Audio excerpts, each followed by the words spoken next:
personnes. Celles qui laissent les autres contrôler leur vie et celles qui prennent toutes leurs responsabilités et créent leur propre avenir. Alors, je ne sais pas si tu es concerné par ça, mais moi je dis qu'aujourd'hui, il est difficile de prendre des décisions. Il est difficile surtout de les prendre au bon moment. Bon, à vrai dire, le bon moment n'existe pas. Mais ce qui nous intéresse de savoir, c'est qu'il y a des moments propices pour faire certains choix. On respecte les saisons, par exemple. On ne part pas à la neige en été.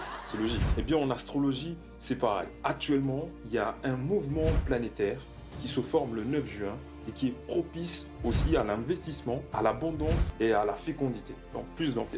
Je te parle exactement de Jupiter en Cancer. Jupiter en Cancer est exalté. Ça veut dire qu'il se sent bien là où il est. On va dire que c'est une bonne nouvelle pour tous. Mais d'autant plus pour ceux qui ont une influence jupitérienne dans une maison 2 qui représente l'argent, la possession, la maison 8 qui représente l'héritage et la maison 10 la carrière. Pour ma part, c'est mon cas, la maison 10. En ce qui concerne l'astrologie, tu comprendras certains rapports avec ton argent. Alors, je m'arrête et je t'arrête tout de suite. Je ne suis pas mieux que toi pour parler de finances. Mais j'ai appris à flairer les opportunités qui te seront utiles. Ainsi, tu comprendras pourquoi tu as ces achats compulsifs, comme par exemple les petits achats Shein. 152 € à 3 heures du matin, je te vois. Toi. Tu comprendras pourquoi tu veux tant acheter un appartement ou une maison, mais que tu restes bloqué sur des idées qui te ralentissent.